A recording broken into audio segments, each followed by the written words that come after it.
उपस्थित सर्व बंधू आणि भगिनींनो, उपासना कार्यक्रमामध्ये आपले हार्दिक स्वागत. प्रियांनो, आज आपण अतिशय महत्त्वपूर्ण अशा टप्प्यावर येऊन पोहोचलो आहोत. आतापर्यंत आपण येशूचे सेवा कार्य पाहिले, त्याने केलेले चमत्कार पाहिले, विरोधकांनी त्याला विचारलेले प्रश्न पाहिले. आज आपण येशूची अटक आणि येशूची चौकशी पाहणार आहोत. तर मग चला प्रियांनो, आपण आपल्या अध्ययनाची सुरुवात करूया. आज 22वा अध्याय 37 पासून पुढची वचने आम्ही पाहणार आहोत. लूका वर्तमान 22वा अध्याय 37 वचन आपण वाचूया. मी तुम्हा सांगतो, तो अपराध्यात गणलेला होता असा जो शास्त्रलेख आहे तो माझ्या ठायी पूर्ण झाला पाहिजे, कारण माझ्याविषयीच्या गोष्टी पूर्ण होत आहेत. जेव्हा येशू ख्रिस्ताच्या शत्रूंनी त्याला वधस्तंभावर खिळले, त्याद्वारे संपूर्ण जगाच्या पापांसाठी जी खंडणी होती ती त्याने त्यावेळी भरून दिली. 38वे वचन, ते म्हणाले, प्रभूजी पहा, येथे 2 तरवारी आहेत. तो त्यांना म्हणाला, पुरे. श्रोत्यानो, आम्हाला स्वतःचे संरक्षण करण्याची गरज आहे. प्रभू येशू ख्रिस्त गेतसेमने बागेमध्ये जातो. त्याने त्या ठिकाणी तुमच्या आणि माझ्यासाठी तो कडू प्याला प्राशन केला, जेणेकरून तुम्हाला आणि मला तो गोड प्याला प्राशन करावयास मिळावा. त्या बागेत रहस्यमय फार गहन अशा गोष्टी घडल्यात. आम्ही श्रोत्यानो फक्त त्याची उपासना करू शकतो. सर्व गोष्टींचे उत्तर आम्हाला मिळणे शक्य नाही. 39 आणि 40 वचने सांगतात, मग तो बाहेर येऊन आपल्या परिपाठाप्रमाणे जैतुनाच्या डोंगराकडे गेला व त्याचे शिष्यही त्याच्या मागोमाग गेले. त्या ठिकाणी आल्यावर त्याने त्यांना म्हटले, तुम्ही परीक्षेत पडू नये म्हणून प्रार्थना करा. ह्या भागात 2 गोष्टी पाहायला मिळतात. एक, परिपाठाप्रमाणे. दुसरी गोष्ट, त्या ठिकाणी. रात्रीच्या वेळी प्रभूने येरुशलेमेत मुक्काम केला नाही. विजयी प्रवेशाच्या वेळी हे आम्ही पाहिले आहे. त्या शहराने त्याला नाकारले व त्याने सुद्धा त्या शहराला नाकारले. त्याच्या ह्या पृथ्वीवरील जीवनाच्या शेवटच्या आठवड्यात त्याने प्रत्येक रात्र बागेत किंवा बेथने येथे घालवली असे समजण्यात येते. प्रभू भोजनानंतर तो बागेत गेला. त्या शेवटल्या रात्री तेथे काही असाधारण असे घडले. श्रोत्यानो, त्याने अदृश्य अशा शत्रूशी तेथे लढा दिला. कॅल्वरीवरचा विजय त्याने त्या गेतसेमने बागेत मिळवला. त्याच्या सेवेच्या सुरुवातीला सैतानाने येऊन त्याची परीक्षा घेतली. जर तो त्याची उपासना करील तर त्याने ह्या जगातील सर्व राज्ये त्याला देऊ केलीत. अर्थातच त्याला त्यामुळे वधस्तंभ टाळावा लागला असता. डॉक्टर लूक आम्हाला सांगतात की सैतान त्याला काही वेळासाठी सोडून गेला. सैतान केव्हा वापस आला? मला वाटतं श्रोत्यानो की तो अनेकदा वापस आला. परंतु येशूच्या सेवेच्या सुरुवातीला त्याने त्याला वधस्तंभापासून दूर ठेवण्याचे विशेष प्रयत्न केलेत. आणि आता त्याच्या सेवेच्या शेवटी सैतानापासून ही त्याची परीक्षा होत आहे. आपणाला आठवत असेल की येशूच्या सेवा काळात त्याने शिष्यांना त्रास व दुःख त्याला सोसावे लागतील आणि त्याचे शत्रू त्याला मारतील हे सांगितले होते. पेत्राने त्याला जवळ घेऊन त्याचा निषेध करून म्हटले होते. मत्ते वर्तमान 16वा अध्याय 22वे वचन, प्रभूची आपणावर दया असो असे आपल्याला होणारच नाही. काय आपणाला प्रभूने पेत्राला जे उत्तर दिले होते ते आठवते काय? मत्ते वर्तमान 26वा अध्याय आणि 23व्या वचनामध्ये ते उत्तर आम्हाला वाचायला मिळते.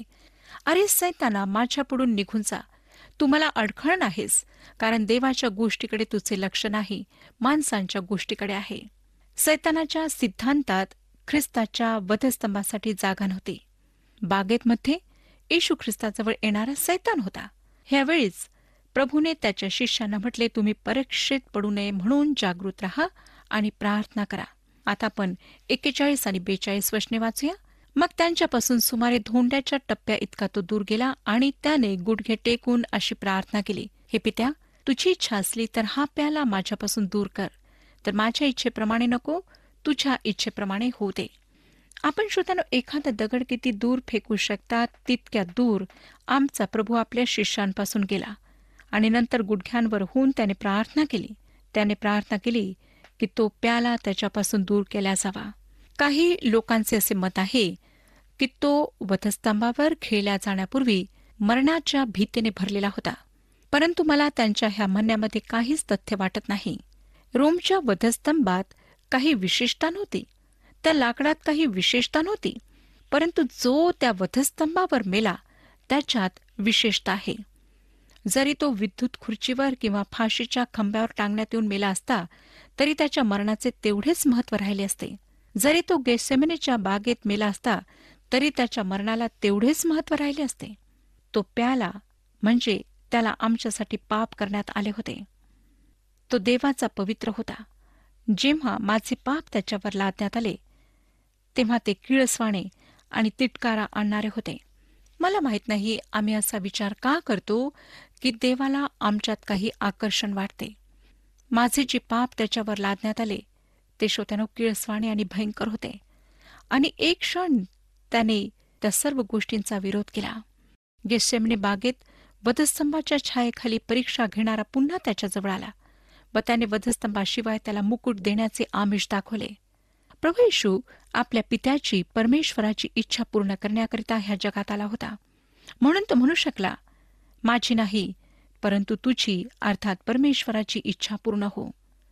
श्रोत्यानो, त्याने स्वतःला पूर्णपणे परमेश्वराच्या पित्याच्या इच्छेसाठी सोपून दिले.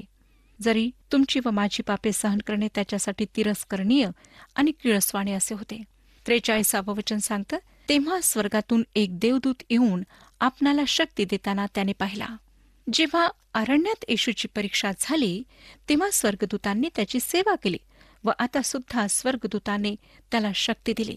फक्त लूकच ही वास्तविकता आपल्या शुभवर्तमानामध्ये आमच्या समोर मांडतो. 44 वचन बघा.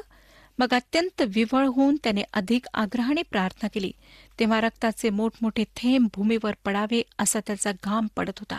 फक्त वैद्य लूक सांगतो की रक्ताचे मोठे मोठे थेंब भूमीवर पडावे असा त्याचा घाम पडत होता. प्रभूने त्यावेळी ह्या गोष्टीला शारीरिक रूपाने जी प्रतिक्रिया दर्शविली ती फार भयंकर होती. आमच्या हरवलेल्या स्थितीला पाहून त्याला अतिशय दुःख झाले.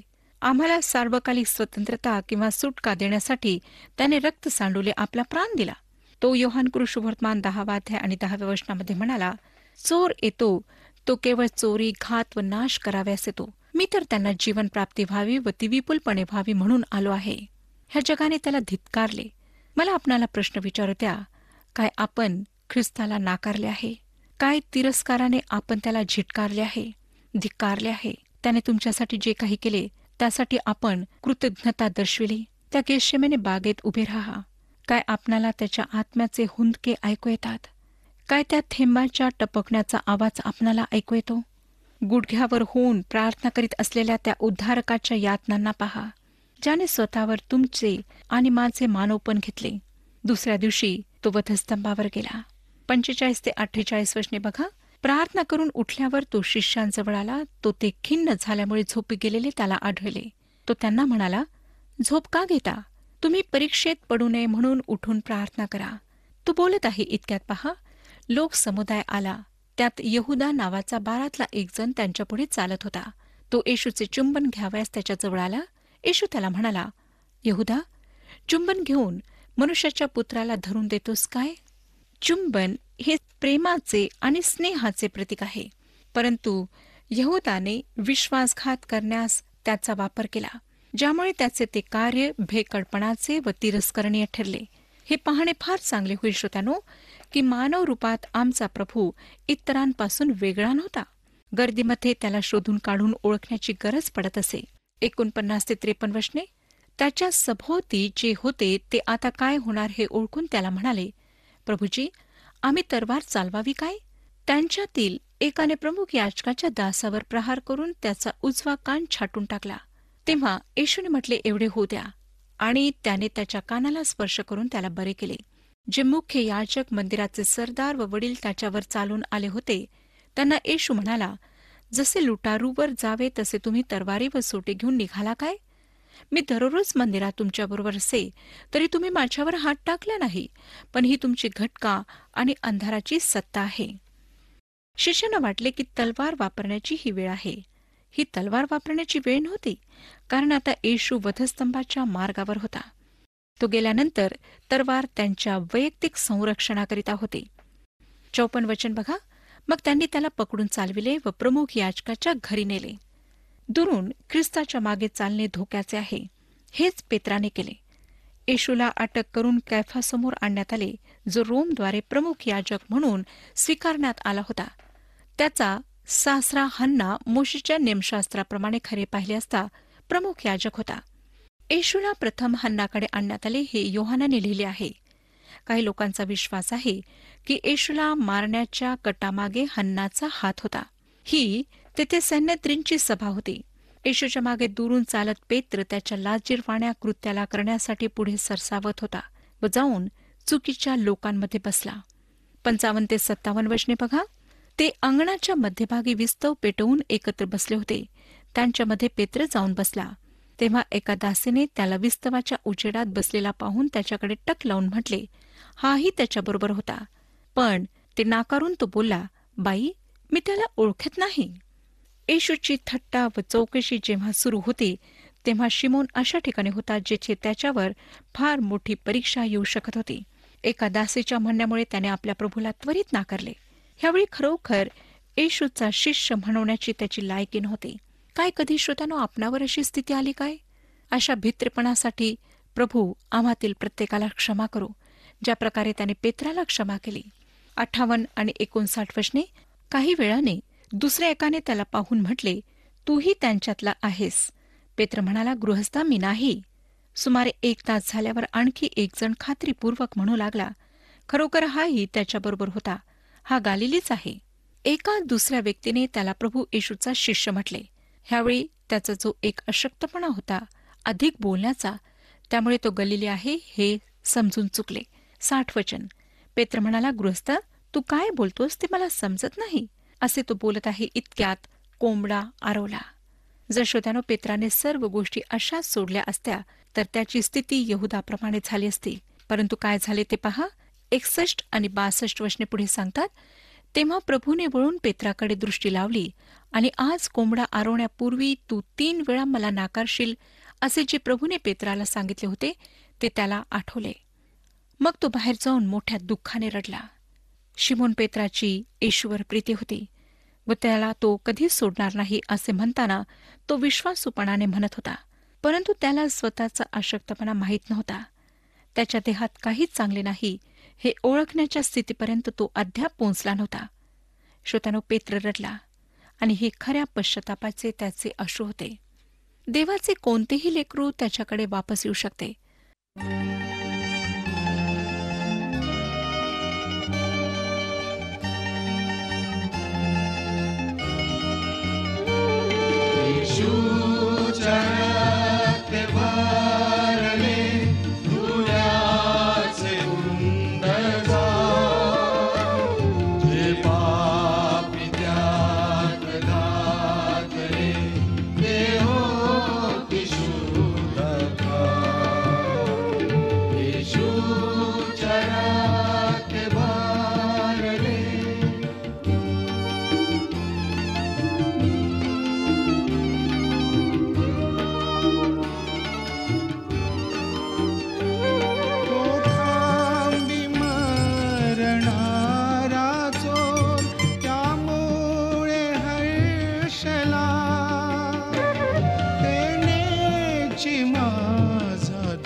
योहानाचे पहिले पत्र 1:9 सांगते, जर आपण आपली पापे पदरी घेतली तर तो विश्वसनीय व न्यायी आहे म्हणून आपल्या पापांची क्षमा करेल व आपल्याला सर्व अनितीपासून शुद्ध करेल. शिमोन पेत्र यहूदाप्रमाणेच वाईट होता. त्यांच्यामध्ये फरक तेवढाच की पेत्राने पश्चाताप केला. आमच्या प्रभूने त्याचा विश्वास ढळू नये म्हणून प्रार्थना केली. 63 ते 65 वचने पुढे सांगतात, ज्या लोकांनी येशूला धरले होते ते त्याची कुचेष्टा करीत त्याला मारित होते. त्यांनी त्याचे डोळे बांधून त्याला विचारले, अंतर्ज्ञानाने बोल, तुला कोणी मारले? आणि नाना प्रकारचे अपशब्द बोलून त्यांनी त्याची निंदा केली. प्रमुख याजक व वडील जनांनी येशूला हन्नाच्या घरी नेले. कुठलाही दोष नसताना येशूला अटकेत ठेवणे कायद्याच्या विरुद्ध होते, परंतु त्यांनी न्यायसभेत त्याच्या बाबतीत दोष शोधूपर्यंत तयार करूपर्यंत त्याला अटकेत ठेवले. त्यांची योजना तयार होण्यापूर्वी त्यांनी त्याला अटक केली. मनोवेधक गोष्ट म्हणजे त्याला इतक्या लवकर पकडण्याचा त्यांचा विचार नव्हता, जितक्या लवकर त्यांनी त्याला पकडले होते. कदाचित यहूदाने येऊन त्यांना म्हटले असेल की त्याने हे शहर सोडण्यापूर्वी आपण त्याला अटक करा, परंतु शहर सोडण्याचा येशूचा विचार नव्हता. येशूच्या चौकशीत अनेक गोष्टी कायद्याविरुद्ध होत्या काय हे आपण लक्षात घेतले आहे. धार्मिक पुढाऱ्यांनी मोशेचे नियमशास्त्र तोडण्याच्या आरोपाखाली त्याला अटक केली, तरी सुद्धा त्यांनी स्वतः त्याची चौकशी रात्रीच्या वेळी करून तेव्हाच निर्णय जाहीर केला. हे सुद्धा कायद्याच्या विरुद्धात होते. प्रमुख याजकाने आपले वस्त्र फाडले, ज्याविषयी नियमशास्त्रात मनाई करण्यात आली होती.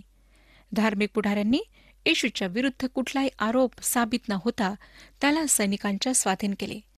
कायद्याच्या विरुद्ध देहदंडाची शिक्षा घोषित होण्यापूर्वी सैनिक त्याच्यासोबत एक खेळ खेळलेत.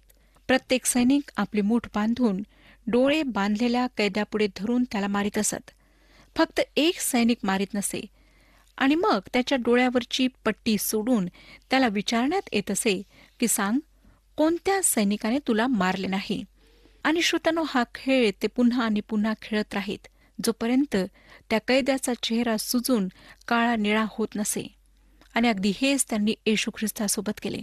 यशायाचे पुस्तक 52:14 सांगितल्याप्रमाणे, यशायाचे पुस्तक 52:14 ज्याप्रमाणे तुला पाहून बहुत लोक चकित झाले. त्याचा चेहरा मनुष्याच्या सारखा नव्हता, त्याचे स्वरूप मनुष्य जातीच्या सारखे नव्हते, इतका तो विरूप होता. त्याचा छळ करणे संपविल्यानंतर येशू ख्रिस्त खरोखरच भयानक दिसत असेल. अनेक कारणांपैकी हे एक कारण होते की तो आपला वधस्तंभ वाहून नेऊ शकला नाही. नंतर येशूला न्यायसभेपुढे आणण्यात आले. न्यायसभेत त्याला 2 प्रश्न विचारण्यात आले. पहिला प्रश्न होता की तू ख्रिस्त असलास तर आम्हास सांग. जर त्याने होय म्हटले असते तर जो कोणी स्वतःविषयी मसीहा असण्याचा दावा करीत असे तर रोमी त्याला फार खतरनाक समजत असत.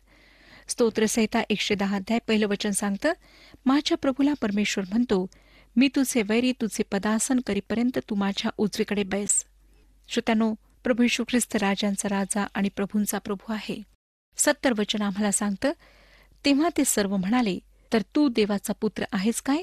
तो म्हणाला, तुम्ही म्हणता की मी आहे. आणि हा त्याच्यावर दुसरा आरोप होता.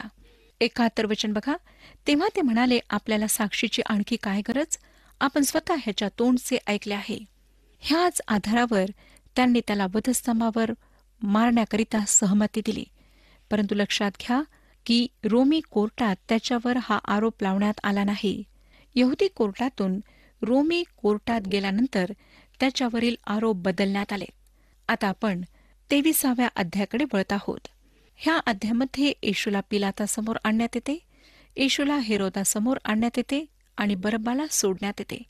यरुशलेमच्या विनाशाविषयी येशू आधीच सांगतो व त्याच्या शत्रूंसाठी प्रार्थना करतो. येशूला वधस्तंभावर खेळण्यात येते. अधिकारी व सैनिकांद्वारे येशूची थट्टा, एका चोराद्वारे त्याची थट्टा, दुसरा चोर येशूकडे येतो व येशूद्वारे त्याचा स्वीकार. येशू आपला प्राण सोडतो. अर्मथाई येथील योसेफाच्या नवीन कबरेमध्ये येशूचे शव ठेवण्यात येते. ह्या सर्व गोष्टी आपण अभ्यासणार आहोत. आता येशूला पिलातासमोर आणण्यात येते. 23वा अध्याय पहिली 2 वचने बघा. नंतर ती सर्व मंडळी उठली व त्यांनी त्याला पिलाताकडे नेले आणि ते त्याच्यावर असा आरोप करू लागले की हा आमच्या राष्ट्राला फितविताना, कैसराला कर देण्याची मनाई करीताना आणि मी स्वतः ख्रिस्त राजा आहे असे म्हणताना आम्हाला आढळला. पिलात हा पॅलेस्टाईनमधील रोमी गव्हर्नर होता. तो बहुधा वल्हांडणाच्या वेळी येरुशलेमला येत असे व सण साजरा करण्यास येणाऱ्या लोकांवर नजर ठेवित असे. मोशेच्या नियमशास्त्राचे उल्लंघन रोमी सरकारसाठी काही महत्वाचे नव्हते. त्यांनी त्याच्यावर देशद्रोहीपणाचा आरोप लावला, जो खरे पाहता त्यांचा मूर्खपणा होता. 3 वचन, तेव्हा पिलाताने त्याला विचारले, तू यहुद्यांचा राजा आहेस काय? त्याने त्याला उत्तर दिले, आपण म्हणता तसेच. ह्या दृश्याची कल्पना करा श्रोतानो. पिलात त्याला खरे पाहता जाऊ देऊ इच्छित होता. 4 वचन, तेव्हा मुख्य याजकास व लोक समुदायास पिलाताने म्हटले, मला ह्या मनुष्यात काही दोष आढळत नाही. पिलात म्हणतो की त्याच्यावर आरोप लावण्यासारखे असे काहीच त्याने केलेले नाही. 5 वचन, तरी ते अधिकच आग्रह धरून म्हणाले, ह्याने गालिलापासून आरंभ करून येथपर्यंत साऱ्या यहुदिया शिक्षण देऊन लोकांस चिथविले आहे. येशूने चिथवले व लोकात बंडळी माजवली, हा आरोप ह्या धार्मिक पुढाऱ्यांनी येशूवर ठेवला. 6 आणि 7 वचने, तेव्हा पिलाताने हे ऐकून हा मनुष्य गालिली आहे काय असे विचारले, आणि तो हेरोदाच्या अंमलातला आहे असे समजल्यावर त्याने त्याला हेरोदाकडे पाठविले, कारण तोही त्या दिवसात येरुशलेमेत होता. पिलात ह्या सर्व गोष्टींपासून सुटका करून घेऊ इच्छित होता.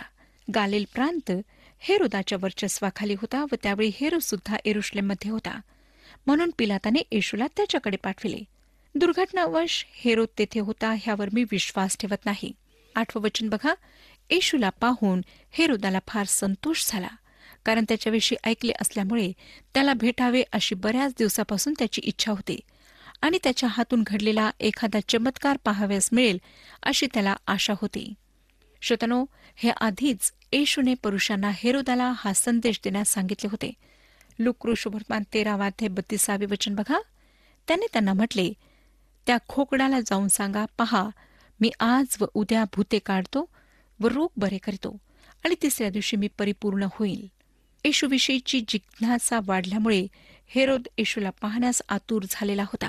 9 वचन, त्याने त्याला बरेच प्रश्न केले, परंतु येशूने काही उत्तर दिले नाही. येशू जवळ त्याच्यासाठी एक शब्द सुद्धा नव्हता. हेरोद अशा ठिकाणी पोहोचला होता जेथून परतणे कठीण होते. तो नाशाच्या ठिकाणी होता. तो फार क्रूर अशा परिवारातला होता व येशूने त्याच्यापर्यंत पोहोचण्याचे प्रयत्न केले नाहीत. 10-12 वचने, मुख्य याजक व शास्त्री उभे राहून आवेशाने त्याच्यावर आरोप करीत होते आणि हेरोदाने व त्याच्या शिपायांनी त्याचा धिक्कार व उपहास करून आणि झगझगीत वस्त्रे त्याच्या अंगावरून घालून त्याला पिलाताकडे परत पाठविले. त्याच दिवशी पिलात व हेरोद हे एकमेकांचे मित्र झाले. त्यापूर्वी त्यांचे आपसात बैर होते. ते त्याला दोषी ठरविण्याचा होईल तितका प्रयत्न करीत होते. जेव्हा हेरोदाने पाहिले की तो त्याला दोषी ठरू शकत नाही, तेव्हा त्याने त्याची थट्टा करण्याचे ठरवले व झगझगीत वस्त्रे घालून जी हेरोदाने टाकून दिलेली वस्त्रे त्याला घालण्यात आली, जेणेकरून त्याच्या राजेशाहीची थट्टा त्याने करावी. तो दुसरे काहीच करू शकला नाही, म्हणून त्याने हेरोदाला पिलाताकडे परत पाठवले. ह्या समस्येपूर्वी पिलात व हेरोद शत्रू होते आणि वचन आम्हाला सांगतं की ते दोघे मित्र झालेत. आता ते मिळालेत कारण दोघेही येशूचा विरोध करणारे होते. 13-15 वचने बघा, मग पिलाताने मुख्य याजक, अधिकारी व लोक ह्यांना एकत्र बोलावून म्हटले, हा मनुष्य लोकांस फितविणारा म्हणून ह्याला तुम्ही माझ्याकडे आणले, आणि पहा, ज्या गोष्टीचा आरोप तुम्ही ह्याच्यावर ठेवता त्या संबंधी मी तुमच्या समक्ष ह्याची चौकशी केल्यावर मला ह्या मनुष्याकडे काहीही दोष सापडला नाही. हेरोदालाही सापडला नाही, कारण त्याने त्याला आमच्याकडे परत पाठविले आहे, आणि पहा, ह्याने मरणदंड भोगण्यासारखे काही केलेले नाही. पिलाताला काहीच दोष सापडला नाही, हेरोदालाही सापडला नाही. श्रोत्यानो, येशू ख्रिस्तावर ठेवण्यात आलेले आरोप काही खास गंभीर नव्हते. 16 वचन पुढे सांगतं, म्हणून मी ह्याला फटके मारून सोडून देतो. जर तो अपराधी होता तर त्याला शिक्षा व्हायला हवी होती. जर तो नव्हता तर त्याला त्यांनी तसे सोडून द्यायला हवे होते. त्याला फटके मारणे हे मिळवणूक करणारे होते. आता 17-26 वचने, कारण त्या सणात त्याला त्यांच्याकरिता एकाला सोडावे लागत असे, परंतु सर्वांनी एकच ओरडा करून म्हटले, ह्याची वाट लावा आणि आम्हासाठी बरब्बाला सोडा. हा माणूस शहरात झालेला दंगा व खून ह्या संबंधात तुरुंगात टाकलेला होता. येशूला सोडावे ह्या इच्छेने पिलाताने पुन्हा त्यांच्याबरोबर भाषण केले. तरी ह्याला वधस्तंभावर खिळा, वधस्तंभावर खिळा असे ते ओरडत राहिले. तो त्यांना तिसऱ्यांदा म्हणाला, का बरे? त्याने काय वाईट केले आहे? त्याच्याकडे मरणदंड होण्यासारखा काही दोष मला सापडला नाही, म्हणून मी ह्याला फटके मारून सोडून देतो. पण ह्याला वधस्तंभावर खिळाच, असा त्यांनी मोठ्याने ओरडून आग्रह चालविला आणि त्यांच्या ओरडण्याला यश आले. तेव्हा त्यांच्या मागण्याप्रमाणे व्हावे असा पिलाताने निकाल दिला. नंतर दंगा व खून ह्या संबंधात तुरुंगात टाकलेल्या ज्याला त्यांनी मागितले होते त्याला त्याने सोडून दिले आणि येशूला त्यांच्या मर्जीवर सोपवून दिले. पुढे ते त्याला घेऊन जात असता कोणी एक कुर्नेकर शिमोन शेतावरून येत होता. त्याला त्यांनी धरून त्याच्यावर वधस्तंभ लादला आणि त्याला येशूच्या मागे तो वाहण्यास लावले. श्रोत्यानो, येशूविषयीच्या निर्णयाविषयी पिलात स्वतःला दूर ठेवण्याचा प्रयत्न करीत आहे, परंतु तो तसे करू शकला नाही. जर आम्ही काळजीपूर्वक पिलाताच्या भूमिकेकडे पाहिले तर आढळेल की जणू त्याची चौकशी होत होती व त्यात येशू न्यायाधीश होता. येशू सुटका करून घेण्याचा प्रयत्न करीत नव्हता, तर पिलात करीत होता. तो त्यांना येशू व बरब्बा ह्यांच्यापैकी एकाची निवड करण्याची मुभा देत होता. त्याच्या मते लोक येशू सोडा असे म्हणतील असे त्याला वाटले होते. द्वेषामुळे लोक येशूला मारण्याची मागणी करीत होते आणि हे त्याला समजून चुकले. पिलाताला धर्म जेव्हा नीचतेला पोहोचतो तेव्हा तो किती अधोगतीला पोहोचतो ह्याची जाणीव झाली नाही. मग ते सांगतो की प्रमुख याजक आणि वडील जनांनी बरब्बाला सोडा अशी मागणी करण्याकरिता जमावाला चिथावले. जेव्हा जमावाने बरब्बाला सोडण्याची मागणी केली तेव्हा पिलात आश्चर्यचकित झाला. ज्याची चौकशी होत होती त्याचे काय करावे हे न्यायाधीश जमावाला विचारत होता. 27 ते 30 वचने आम्हाला पुढे सांगतात. तेव्हा त्याच्या मागे लोकांचा व ऊर बडवून घेऊन त्याच्यासाठी शोक करीत असलेल्या स्त्रियांचा मोठा समुदाय चालला होता. येशू त्यांच्याकडे वळून म्हणाला, अहो यरुशलेमेच्या कन्यांनो, माझ्यासाठी रडू नका, तर स्वतःसाठी व आपल्या मुलाबाळांसाठी रडा. कारण पहा, असे दिवस येतील की ज्यात वांज, न प्रसवलेली उदरे व न पाजिलेले स्तन ही धन्य आहेत असे म्हणतील.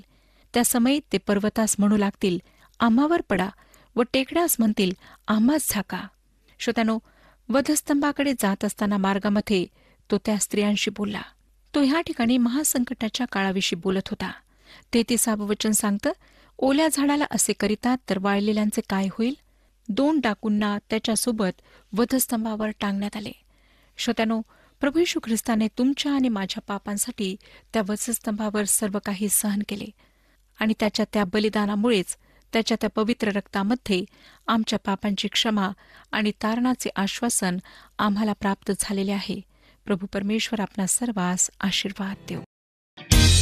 हा कार्यक्रम आपणास आवडला काय? आता आम्हाला एक मिस कॉल करा आणि आपण पुढील विजेता होऊ शकता.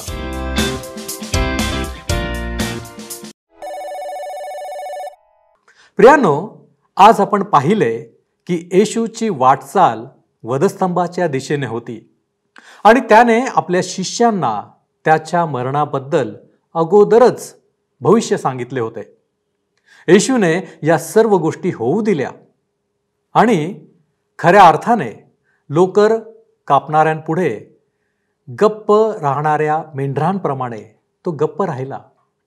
प्रियानो, माझी प्रार्थना हीच आहे की ख्रिस्ताद्वारे तुमच्यासाठी परमेश्वराची जी योजना आहे ती तुम्ही जाणावी. देव आपणास विश्वासात दृढ ठेवो आणि देवाचे गौरव आपणास पाहावयास मिळो. परमेश्वर आपणास आशीर्वादित करो.